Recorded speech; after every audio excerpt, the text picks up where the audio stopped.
ஃப்ரெண்ட்ஹுட்ஸ் மக்களுக்கு வணக்கம். இன்னைக்கு நம்மளோட நிகழ்ச்சியில நம்ம எதை பத்தி பேச போறோம், யாரை பத்தி பேச போறோம் அப்படின்னா, நடிகை ராதிகாவுடைய அம்மா இப்போ காலம் ஆயிருக்காங்க. அந்த விஷயம்தான் சோஷியல் மீடியாவில் ரொம்பவே வைரலாக போய்கிட்டு இருக்கு. கிட்டத்தட்ட ஒரு 2-3 நாள் முன்னாடி தான் நாம ரோபோ சங்கர் அவர்களுடைய இறப்பை பத்தி ரொம்ப கஷ்டப்பட்டு நிறைய விஷயங்கள் பேசியிருந்தோம்.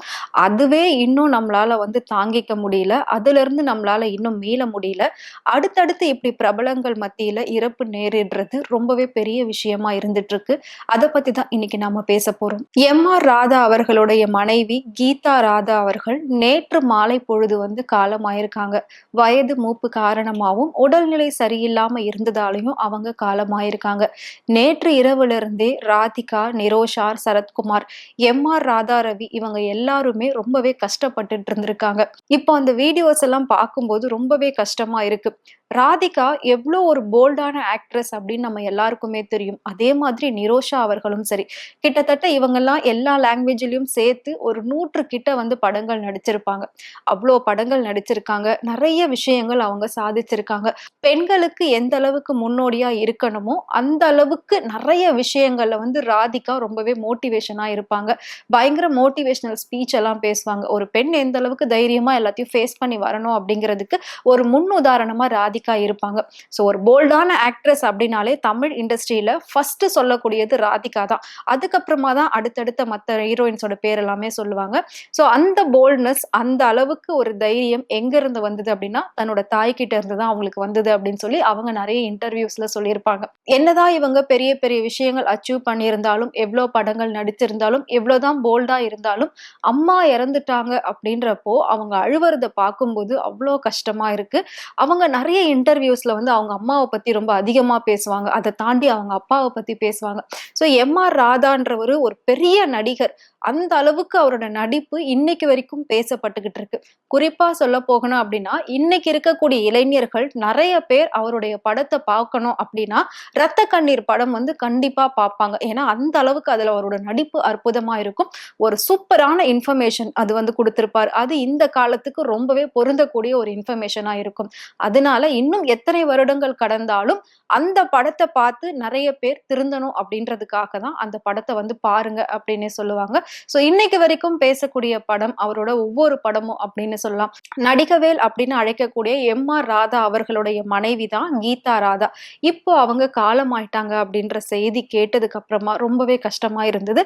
அது மட்டும் இல்லாம நிரோஷாவா இருக்கட்டும், எம்.ஆர். ராதா ரவியா இருக்கட்டும், ராதிகா, சரத்குமார் இவங்க எல்லாருமே அவ்வளோ உடஞ்சு போயிட்டு அழுவுறத நம்மளால பார்க்க முடிஞ்சது. அது மட்டும் இல்லாம இப்போதான் நான் சொன்ன மாதிரி ரோபோ சங்கர் அவர்களுடைய இறப்பே இன்னும் நம்மளால தாங்கிக்க முடியல. இன்னும் அதுல இருந்தே இந்த சினிமா துறையில இருக்கிறவங்கள யாரும் வெளியில வரல.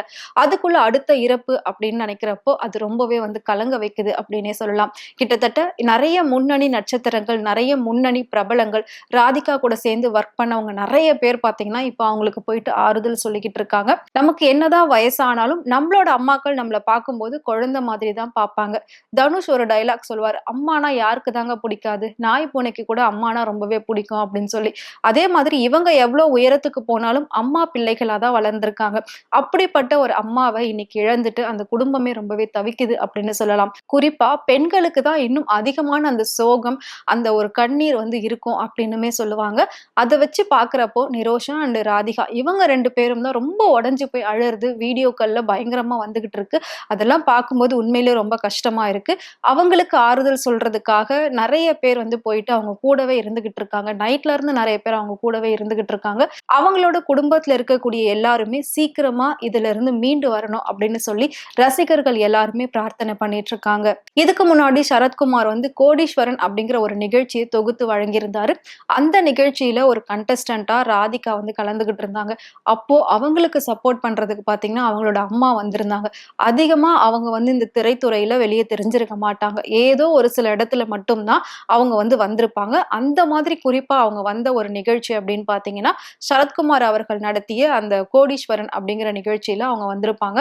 அப்பவே ராதிகா சொல்லியிருப்பாங்க, இவங்க கிட்ட இருந்துதான் எனக்கு இந்த தைரியமும் இந்த ஒரு தன்னம்பிக்கையும் எப்பவுமே இருந்தது. இவங்க கிட்ட இருந்துதான் நாங்க ரொம்பவே கத்துக்கிட்டு இருந்திருக்கோம். சோ எங்க அம்மா இல்லைன்னா நாங்க இல்ல அப்படின்ற மாதிரி அவங்க சொல்லுவாங்க. இவங்க எல்லாம் ஷூட்டிங்காக வெளியில போயிட்டாலும் குழந்தைகளை எங்க அம்மா தான் ரொம்பவே கஷ்டப்பட்டு வளர்த்தாங்க. எங்களை எந்த அளவுக்கு பார்த்து பார்த்து வளர்த்தாங்களோ அதை விட பல மடங்கு வந்து குழந்தைங்கள அவங்க தான் வளர்ப்பாங்க. அந்த அளவுக்கு எங்க அம்மா எங்களுக்கு எப்பவுமே சப்போர்ட்டா இருப்பாங்க அப்படின்ற மாதிரி எப்பவுமே நிறைய விஷயங்கள் அம்மாவை பத்தி ராதிகா பேசியிருக்காங்க. அவங்க இன்னைக்கு கலங்கி நின்னு அழறத பாக்குறப்போ அவ்வளோ கஷ்டமா இருக்கு. நான் சொன்ன மாதிரி ரொம்பவே ஒரு போல்டான லேடி இன் தமிழ் இண்டஸ்ட்ரி ஆக்ட்ரஸ்ல அப்படின்னு பாத்தீங்கன்னா அது வந்து ராதிகா தான். ஸோ பல பெண்களுக்கு அவங்க ரொம்பவே முன்னுதாரணமா இருந்துகிட்டு இருக்காங்க. பல பெண்களுடைய நிறைய விஷயங்களை அவங்க மோட்டிவேட் பண்ணிட்டு இருக்காங்க. நிறைய பேருக்கு அவங்க இன்ஸ்பைரிங்காவும் இருந்துகிட்டு இருக்காங்க. அப்படிப்பட்டவங்க இன்னைக்கு கலங்கி நிக்கிறாங்க அப்படின்னா அது அம்மா அப்படின்ற அந்த உறவுக்காக மட்டும்தான் அப்படின்னு சொல்லலாம். ஆனா இறப்பு அப்படிங்கிற ஒரு விஷயத்த கண்டிப்பா யாராலையும் தடுக்க முடியாது. ஆனா இவங்க வந்துட்டு வயது மூப்பு காரணமா தான் இறந்து போயிருக்காங்க. இருந்தாலும் இன்னும் கொஞ்ச நாள் அவங்க வந்து இருந்திருக்கலாம். அவங்களுக்கு உடல்ல நிறைய பிரச்சனைகள் இருந்தது. ரொம்ப நாளாவே அவங்க உடம்பு சரியில்லாமலே தான் இருந்தாங்க. நிறைய நாள் உடம்பு சரியில்லாம கஷ்டப்பட்டுட்டு இருக்காங்க அப்படின்ற மாதிரி ஒரு நியூஸும் வந்திருக்கு. ஸோ அந்த மாதிரி ரொம்ப ரொம்ப கஷ்டப்பட்டுக்கிட்டு இருந்த நேரத்துல தான் திடீர்னு வந்து இவங்க இப்படி இறந்து போயிட்டாங்க அப்படின்னு சொல்லியிருக்காங்க. மேபி வயது மூப்பு காரணமா அவங்களுக்கு உடல்கள்ல பல பிரச்சனைகள் இருந்திருக்கலாம். இருந்தாலும் இந்த இழப்பை கண்டிப்பா ஈடு செய்யவே முடியாது. நான் சொன்ன மாதிரி வயசானாலும் எப்படி இருந்தாலும் அம்மா பிள்ளை அப்படிங்கிற அந்த உறவை வந்து என்னைக்குமே யாராலையுமே எதாலையுமே பிரிக்கவும் முடியாது, மாத்தவும் முடியாது அப்படின்றதுதான் ஒரு உண்மை. சோ அம்மாவை இழந்து தவிக்கக்கூடிய அந்த உறவுகள் சீக்கிரமா இதுல இருந்து மீண்டு வந்து அவங்களுடைய ஆத்மாவும் சாந்தி அடையணும் அப்படின்னு சொல்லிட்டு எங்களோட டீம் சார்பாகவும் பிரார்த்திக்கிறோம். அது மட்டும் இல்லாம ராதிகாவுக்கு அம்மானா ரொம்பவே ஸ்பெஷல். நிரோஷா அவங்களை விட ராதிகாவுக்கு அம்மானா ரொம்பவே ஸ்பெஷல். ஸோ அம்மா கூடவே இருக்கணும் எப்பவுமே அப்படின்னு சொல்லிதான் ராதிகா நினைப்பாங்களாம். எப்பெல்லாம் ஷூட்டிங் இல்லையோ அப்பெல்லாம் கண்டிப்பா வந்து நான் என் அம்மாவோட தான் இருப்பேன். எப்போ நான் வீட்டுல இருக்கணும் அப்பெல்லாம் என் அம்மா என்கிட்ட வந்துருவாங்க. ஸோ அந்த அளவுக்கு நாங்க எப்பவுமே க்ளோஸா தான் இருப்போம். நிரோஷாவாவது கல்யாணத்துக்கு அப்புறம் கொஞ்சம் வருஷங்கள் வந்து ஃபாரின்ல போயிட்டு செட்டில் ஆகிட்டு இருந்தாங்க.